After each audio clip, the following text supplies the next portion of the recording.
first song we'd like to offer this morning is written by Swami Ananda entitled Praise Ye the Lord.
Good morning. Our reading is taken from Rays of the One Light, weekly commentaries on the Bible and Bhagavad Gita by Swami Ananda. Week 48, the law of karma, bondage or soul release. Truth is one and eternal. Realize oneness with it in your deathless self within. The following commentary is based on the teachings of Paramhansa Yogananda. The Epistle of St. Paul to the Galatians contains this oft-quoted statement: "Be not deceived, God is not mocked, for whatsoever a man soweth, that shall he also reap." In Autobiography of a Yogi, Paramhansa tells a story from the life of the Benares saint Trilanga Swami. A skeptic once determined to expose Trilanga as a charlatan. A large bucket of calcium lime mixture used in whitewashing walls was placed before the Swami. "Master," the materialist said in mock reverence, "I have brought you some clabbered milk. Please drink it." Trilanga unhesitatingly drained to the last drop the container full of burning lime. In a few minutes, the evildoer fell to the ground in agony. "Help, Swami, help," he cried. "I am on fire. Forgive my wicked test." The great yogi broke his habitual silence. "Scoffer," he said, "you did not realize when you offered me poison that my life is one with your own. Except for my knowledge that God is present in my stomach, as in every atom of creation, the lime would have killed me. Now that you know the divine meaning of boomerang, never again play tricks on anyone." The well-purged sinner, healed by Trilanga's words, slunk feebly away. Yogananda goes on to say, "The reversal of pain was not due to any volition of the master, but came about through unerring application of the law of justice, which upholds creation's farthest swinging orb. Men of God realization like Trilanga allow the divine law to operate instantaneously. They have banished forever all thwarting cross-currents of ego. not by reason alone, but by self-realization, are the ins and outs of destiny fully understood. Their web, though tied forever to the post of ego motivation, is too intricate to be perceived as a single thread. Only great masters can see it with clarity. It is visible to them in all its workings, not from within the tangle, but from above in superconsciousness. As Sri Krishna said in the 4th chapter of the Bhagavad Gita, he who beholds inaction in action and action in inaction is wise among men. He is one with the Spirit. He has attained the true goal of action, perfect freedom. Thus, through Holy Scripture, God has spoken to mankind. Om, Om, Om. Welcome, everyone. My name is Hanuman, and I'm joined by Mari and Bharati and Lorna, and our fantastic choir, and our director, David Eby. Thank you. And Evelyn's going to be playing some flute for us today. Thank you. So, we're going to talk about karma.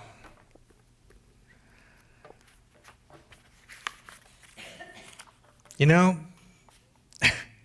until you become self-realized, you're going to have a hard time getting away from it.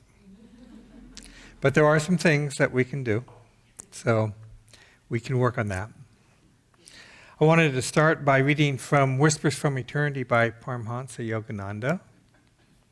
These are prayers and poems that he has written. This one's called, it's on page 120, I want to pour the scent of gratefulness at thy feet. The doomsday clouds of inevitability, tragic events, thundered and poured down streets of suffering on my life. My courage almost drowned in fear as a million difficulties rose up to destroy me. Only by clinging fast to thee did I survive. Now, when the cannons of uncertainty boom before me and the shells of calumny, persecution, and fierce opposition fall rain-like around me, I am ever protected in the impregnable fortress of thy love. I am so grateful for thee.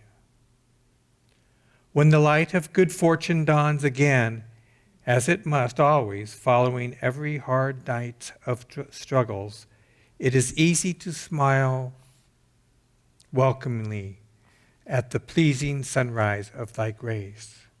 During dark nights of misfortune, however, I find it even sweeter now to offer thee the flowers of my appreciation for being always there, protecting me. I offer all my gratitude at the feet of deep inner communion. Receive me, my eternal beloved, in sacred silence.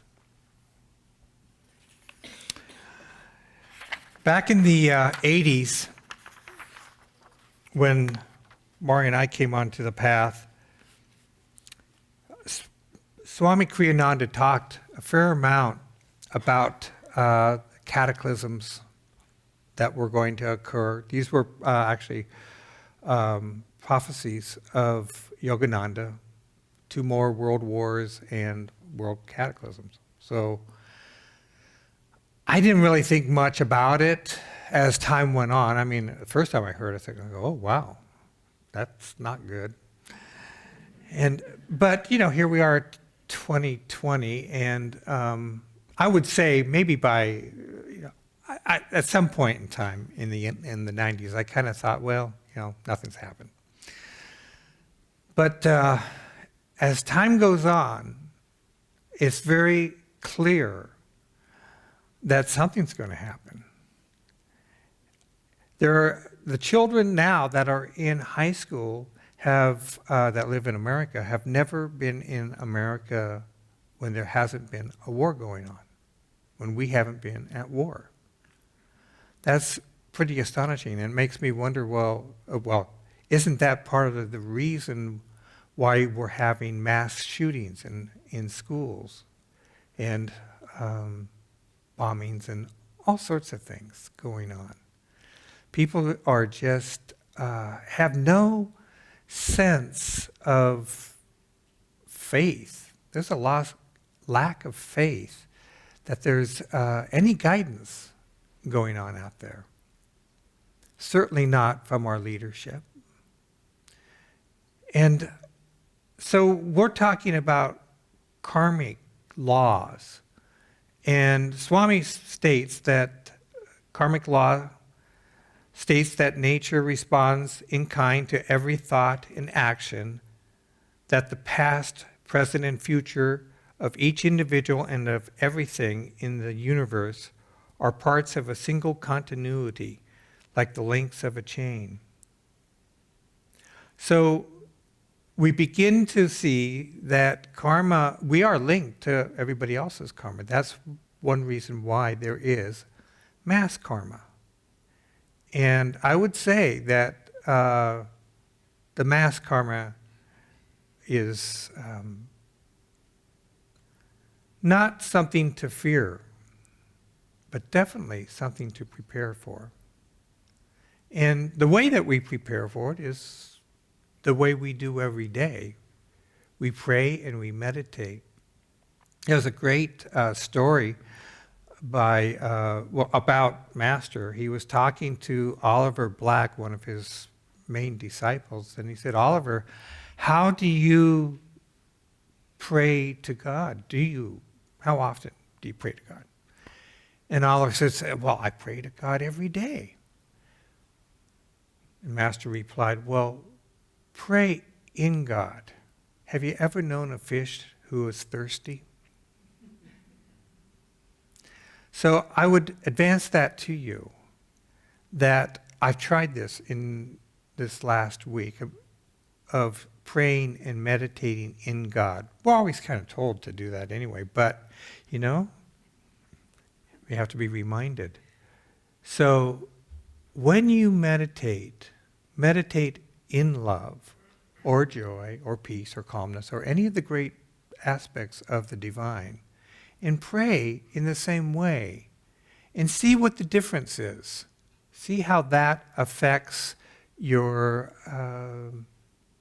communication, your communion with the divine. I think you'll find that it's a little bit different. I also wanted to read today from The Essence of Self-Realization, The Wisdom of Paramahansa Yogananda. This is a collection of writings that Swami wrote down as Master was speaking on different things. And he must have had, who knows how many notes, but he had all these notes. And then in the either late 80s or early 90s, because this book was published in 1990, he took a seclusion. And from his notes, from all the talks that Master had given, he wrote this book in one seclusion, without any outline or anything. He just knew how to put it together. And he says that when parts of his notes were missing or he wasn't quite clear of what Master was saying, Master spoke to him and gave him what needed to be put in that, to finish that verse, to make it complete. And so he devoted a whole chapter to karma. And I'm not going to read the whole chapter, but I'll read some of it because the wisdom here is more than anything I could give you. To understand karma, you must realize that thoughts are things. The very universe, in the final analysis, is composed not of matter but of consciousness. Matter responds far more than most people realize to the power of thought, for willpower directs energy, and energy in turn acts upon matter. Matter indeed is energy. The stronger the will, the greater the force of energy, and the greater, consequently, the energy's impact on material events. A strong will, especially if combined with awareness of the cosmic energy, can effect miracles. He goes on to say that action originates in the will, which directs energy towards its desired end. This, then, is the definition of willpower. Desire plus energy directed toward fulfillment. And finally, human suffering is not a sign of God's anger with mankind. It is a sign, rather, of man's ignorance of the divine law. The law is forever infallible in its workings, the law being the law of karma. So how then can we change our karma? And what I find interesting is that most of us here are not creating karma from our actions. Most of us here are making karma from our thoughts. I did some today. Darn. You know? It's very interesting when you come up here and talk, you can be sure that you're going to get tested on whatever the talk is.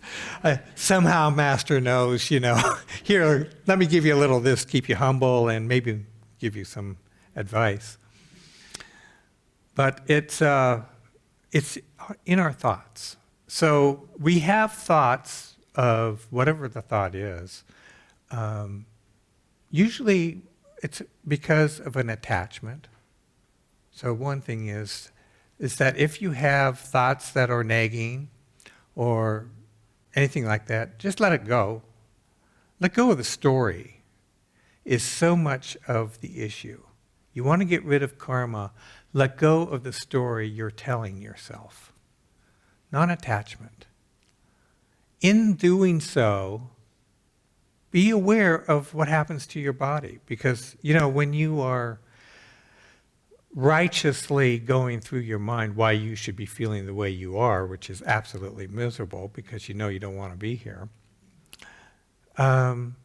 your body responds. It gets tight, neck, heat, all sorts of things go on. You know yourself. Stomach, who knows? Take a deep breath. Let it go. Offer it up to the divine.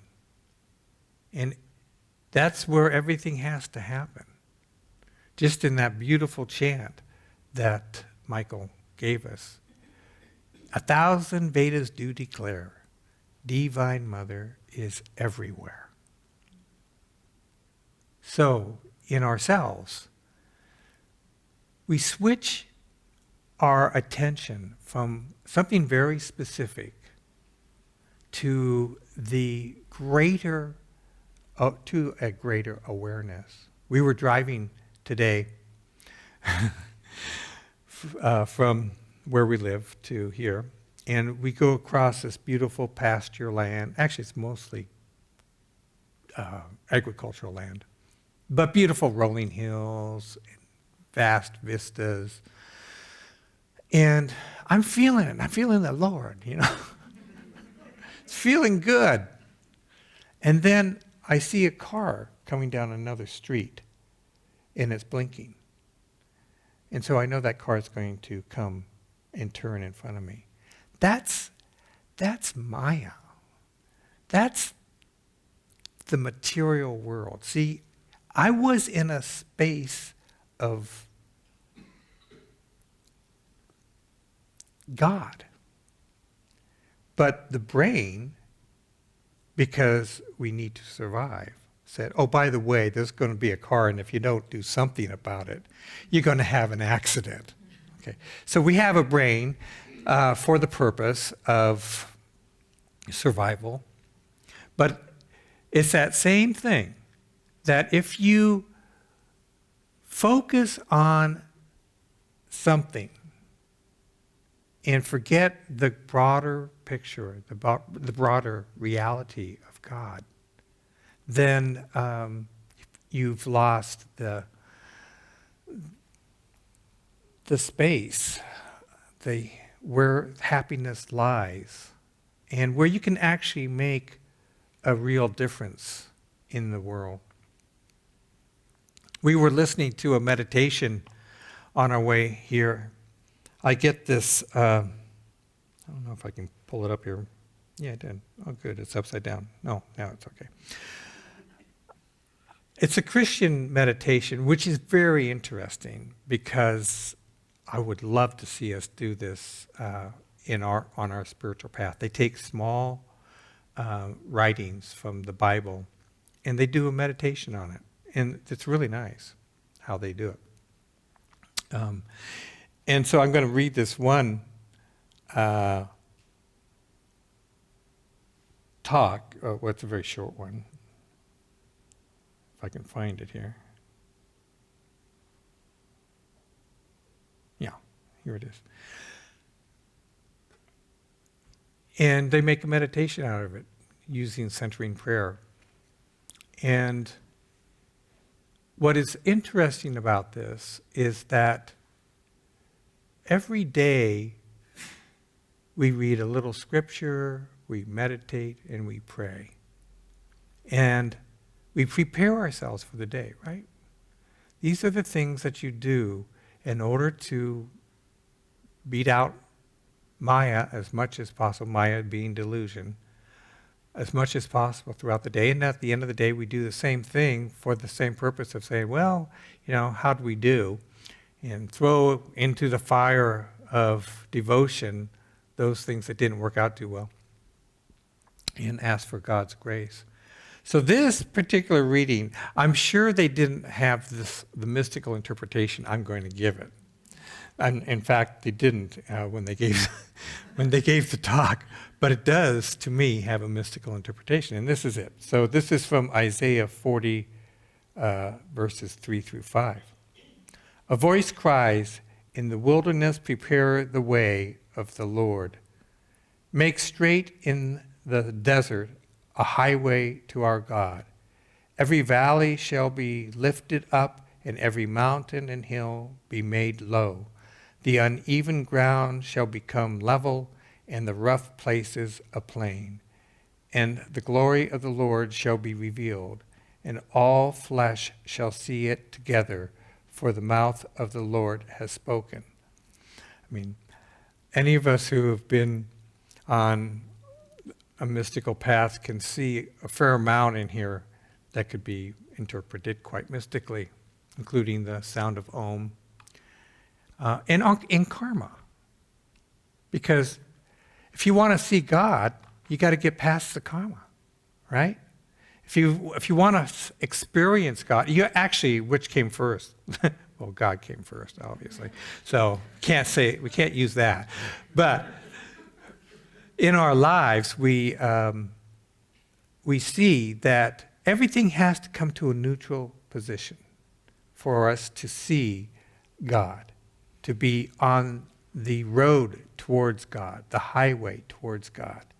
The hills must be flattened, the valleys must be lifted up. Everything comes to a neutral position, and that is the clarity when you can see God. Because you have no other thought of attachment, basically, mostly attachment. All you see is the love of God. There was a science fiction story that I watched. It was about a framework. And in this story, the people that were in this framework, which was created for them, it was supposed to be created for them to have a happier life, because within the framework, each person was able to get rid of their greatest regret. Now you would think, and they're all living in the framework, by the way, you would think, golly, if I could just get rid of that one regret, that, life would have been so much better.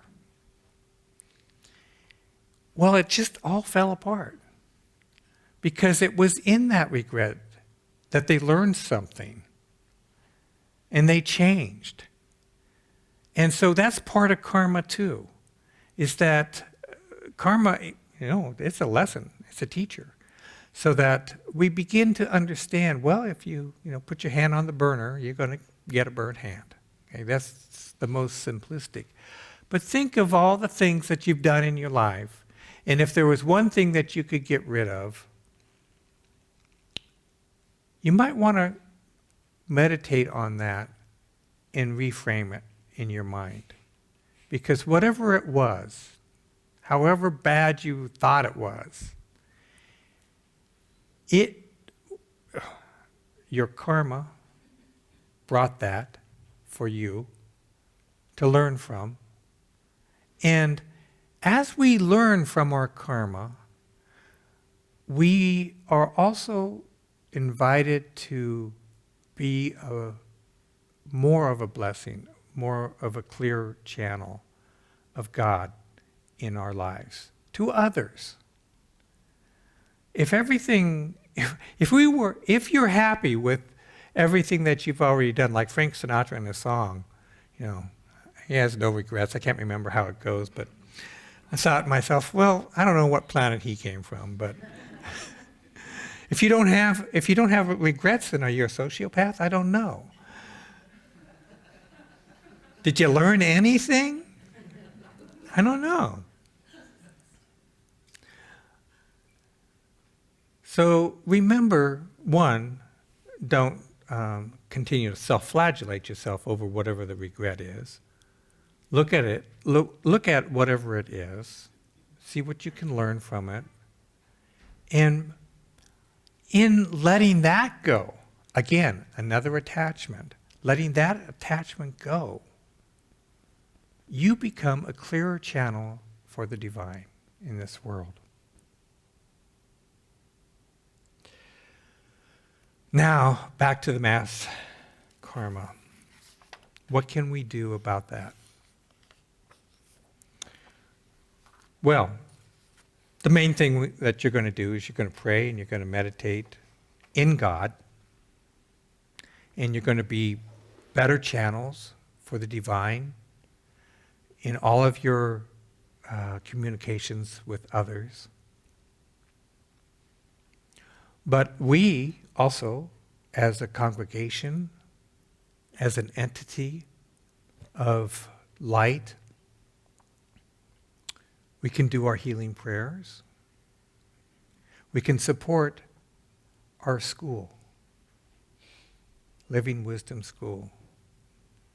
Imagine if there was a place, if there was a planet, if there was a city, maybe a township that had more than one Living Wisdom School, where there was nothing,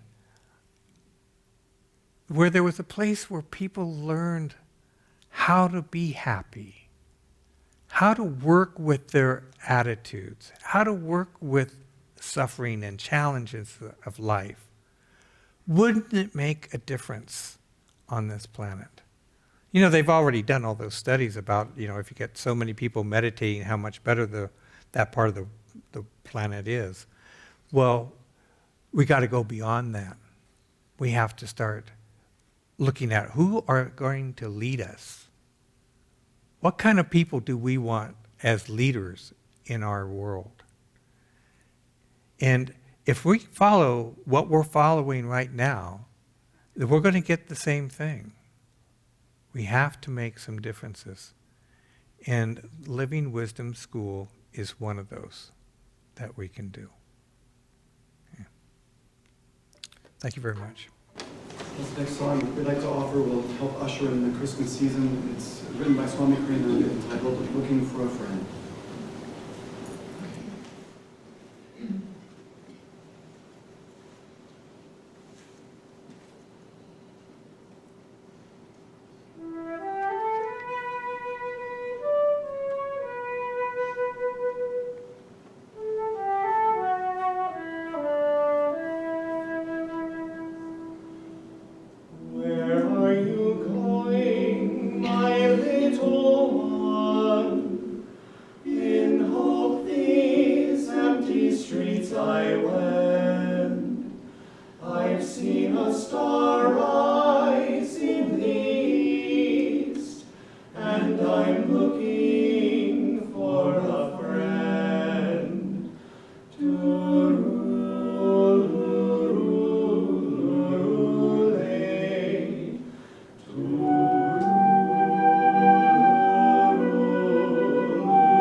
Morning.